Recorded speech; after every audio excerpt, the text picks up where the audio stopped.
Partage d'un songe prophétique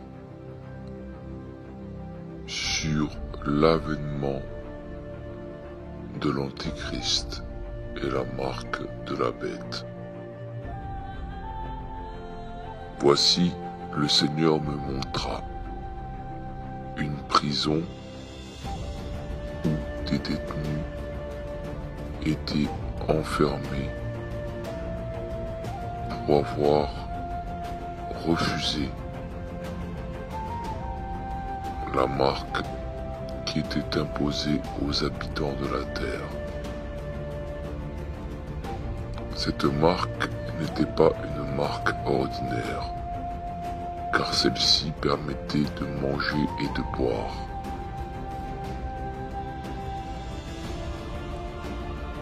Cette marque était imposée et la loi en avait fait une obligation. En d'autres termes, elle était obligatoire. Quiconque la refusait était vu comme un marginal. De ce fait, ceux qui étaient dans le refus de mettre cette marque, c'est un plan qui était mis sous la peau, était obligé d'être pourchassés, jugés et enfermés, car ils étaient considérés comme hors la loi, ne voulant pas se soumettre à la loi des hommes. C'est ainsi que s'accomplit la parole du Seigneur qu'il me fit voir dans le songe. Dans Apocalypse chapitre 2 verset 10, il est dit « Ne crains pas ce que tu vas souffrir. Voici, le diable jettera quelques-uns de vous en prison, afin que vous soyez éprouvés, et vous aurez une tribulation de 10 jours. Sois fidèle jusqu'à la mort, et je te donnerai la couronne de vie. » Voici, il est écrit de ne pas craindre que les croyants vont souffrir et que certains seraient enfermés dans les prisons et très éprouvés. Mais ils devront être fidèles jusqu'à mourir. Le songe me transporta encore dans une autre vision, différente de celle-ci, où je vis des gens qui étaient pourchassés et persécutés pour être des serviteurs et des chrétiens. Dans toutes les villes, un dispositif a été mis en place pour les chasser et imposer cette marque. Bien entendu, il n'en sera pas ainsi tout de suite. Ce sera seulement bien plus tard que ce dispositif sera mis en place. Voici un songe d'une personne qui a eu ce même songe, mais d'une manière différente, mais qui confirme parfaitement ce songe.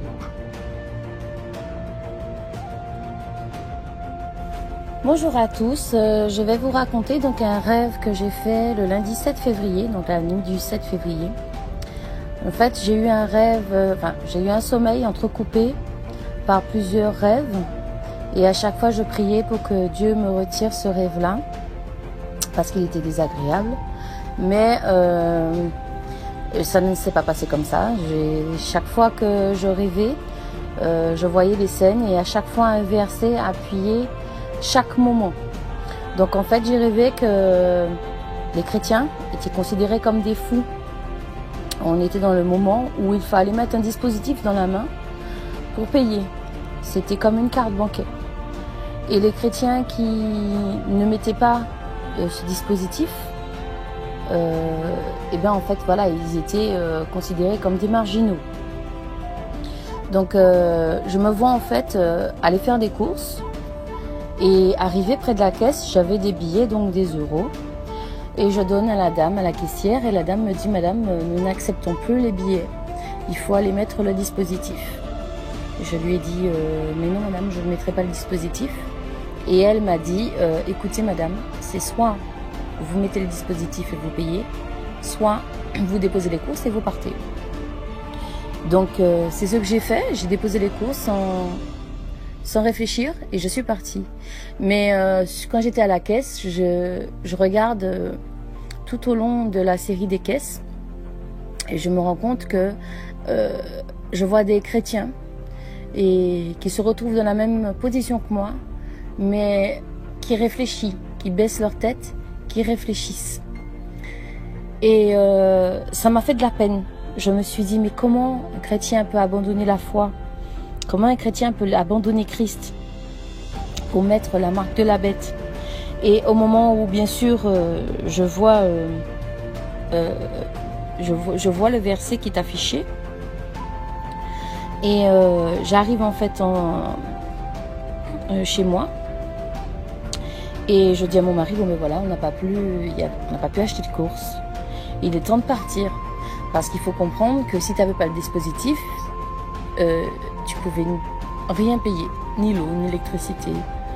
Ton chez toi n'était plus chez toi, tu n'as plus de compte en banque, tu n'as plus de maison, tu n'as plus de voiture, enfin, bon, rien ne t'appartient. Et mon magasin, mais il était vide.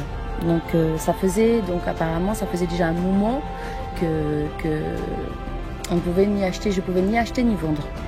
Et les billets que j'avais dans ma main, ben, ils n'avaient plus aucune valeur. Et donc en fait voilà, donc le verset qui s'était affiché, c'était parce que moi je voyais le verset écrit et j'entendais le verset, et le lendemain matin, comme j'étais troublée, j'ai cherché les versets et effectivement j'ai trouvé tous les versets mot pour mot. Donc là c'était Apocalypse 13 verset 16 pour la marque de la bête. Et donc au moment où on doit partir, je dis à mon mari: bon ben voilà, on doit partir, et on récupérait certaines choses pour aller vivre en communauté. Donc on allait je n'ai pas vu l'endroit, je sais qu'on allait se retrouver en tant que chrétien, et qui n'a pas abandonné la foi, et qu'on mettait tout en communauté, et qu'on vivait comme les premiers chrétiens. Donc le verset qui s'est affiché, c'est Acte 2, versets 44 et 45. Et on était conscient aussi qu'on allait être persécuté. Donc là, c'est Apocalypse 12, verset 17. Et alors, il y a Apocalypse 13 aussi, versets 7, 8, 9 et 10, qui parle de la persévérance et la foi des saints. Donc c'est pour ça que je me suis demandé pourquoi il y en a qui vont abandonner la foi. Donc on parle de persévérance. Ensuite, je me vois devant quelqu'un que j'aime beaucoup. Je sais que j'avais ces sentiments envers cette personne, mais après je ne voyais pas le visage de la personne. Et elle avait le dispositif non placé dans la main, mais elle l'avait en main en fait. Elle l'avait pas encore mis dans sa main. Et je lui dis, mais je lui rappelle les conséquences en lui expliquant bien que est-ce qu'elle est. Alors dans le rêve, je me vois lui rappeler ce que je lui avais déjà averti. Mais cette personne me dit: oui, mais je ne peux pas, je ne veux pas, je n'arrive pas, je ne peux pas laisser tout ça et vivre comme vous. Alors je sais que je ne me vois pas hésiter, je me vois partir. Et dans sa main, donc, elle avait ce dispositif qui était rond et qui ressemblait en quelque sorte à un préservatif non utilisé, pas encore neuf. Et je me suis demandé, mais pourquoi représenter, parce que je ne sais pas comment il sera représenté les dispositifs, mais pourquoi le représenter comme une sorte de préservatif? Et le Seigneur m'a montré le lendemain que c'était en fait la prostituée, le symbole de la prostituée, Apocalypse 19 verset 2. Donc, le lendemain, quand je me suis réveillée très troublée par rapport à ça. Et vraiment mal, parce que quand on rêve ce genre de choses-là, voilà, on est vraiment troublé. Et dans la journée, j'ai essayé donc appeler un serviteur parce que j'avais besoin justement d'éclaircissement. Je lui ai posé la question, est-ce que voilà, c'était Dieu qui m'avait mis ce rêve ou pas? Et je n'ai pas pu la voir. Et durant la journée, le Seigneur a travaillé. Il m'a permis de chercher les versets, de voir que c'était lui qui m'avait donné ce rêve, puisque tous les versets appuyaient ce rêve et je les ai tous trouvés. Et c'est là que j'ai compris qu'en fait que le Seigneur nous a menés à nous détacher du confort, parce que nous sommes dans un pays où nous avons tout. Nous avons à manger, nous mangeons une fois par jour au minimum, voire 3 fois, voire plus même. On a une maison, on a une voiture, on peut se réunir sans problème. Voilà. Donc là où Satan attaque, eh ben, c'est dans le confort. Donc j'ai prié, j'ai demandé à Dieu pourquoi le verset revenait sans cesse, Matthieu 19, verset 24, qui parle du riche devant le Seigneur Jésus et qui dit voilà, moi je suis les commandements. Et je me suis rendu compte que les chrétiens suivent les commandements de Dieu. Mais est-ce qu'ils sont prêts à abandonner tout ce qu'ils ont pour le Seigneur Jésus? Et quand j'ai recherché, j'ai vu que nous sommes 6e pays, le plus riche sur 193 pays. Donc oui, nous sommes riches. Dieu m'a donné l'exemple, au cours de la journée, une photo d'un Africain qui mourait de faim, qui n'avait pas de maison et qui n'avait rien.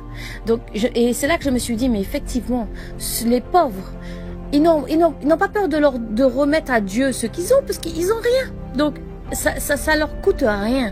Mais nous, est-ce qu'on sera prêt à remettre tout c'est-à-dire pour un moment, un petit moment de persécution, est-ce qu'on sera prêt à tout donner à Jésus pour un petit moment de persécution, jusqu'au moment où il arrive, et là, à ce moment-là, il y a la vie éternelle. Bon, je ne sais pas si vous avez compris, petit moment de persécution contre une vie d'éternité. Et dans Genèse 19, verset 17, le verset dit « Sauve-toi pour ta vie ». Donc là, on parle de Lot. Ne sois pas comme la femme de Lot qui s'est retournée sur ce qu'elle avait. Parce qu'effectivement, elle a laissé une maison, elle a laissé des biens. Et donc, quand j'ai eu ce songe, je m'a mis à cœur en fait de lire Ézéchiel 3, versets 19 à 20. Et j'ai compris en fait qu'il fallait que j'en parle à tous les chrétiens. Donc, chose que j'ai faite dès le lendemain, où je me sentais déjà mieux. Et figurez-vous que parmi les chrétiens que j'ai parlé, il y en a, ça les a confortés dans leur foi. Et il y en a, ça les a troublés plus en point. Et il y en a, ils ont carrément baissé la tête, comme ceux que j'ai vus dans mon rêve. Et moi, je ne veux pas garder ça pour moi. Et je veux le dire à chacun. Et je vais vous laisser Matthieu 6, verset 19, qui dit « Dépouillons-nous des choses du monde ». Donc effectivement, dépouillons-nous du confort. Attention au piège de Satan sur ce confort. Donc voilà mes bien-aimés, c'est ce que je voulais partager avec vous. Je vais vous laisser juste après les versets pour que vous puissiez méditer dessus. Et puis vous laisser éclairer par le Saint-Esprit, parce que c'est le Saint-Esprit seul qui peut vraiment nous positionner et nous savoir où est-ce que nous sommes. Donc je sais que je vais diffuser ce message et je vous demande donc de faire une introspection pour que moi, je sais que de mon côté j'ai fait ce qu'il fallait. Le Seigneur m'a dit de le faire, de partager ce rêve. Je l'ai fait. Je me suis aussi remise en question et je vais vous poser la question: qu'est-ce qui va vous empêcher de prendre le salut? Est-ce que c'est votre maison? Est-ce que c'est vos biens? Est-ce que c'est votre compte en banque? Est-ce que c'est votre confort de tous les jours? Eau, électricité, wifi, internet? Ou est-ce encore que ça sera une valeur sentimentale, vos enfants, votre femme, votre mari? À vous de répondre.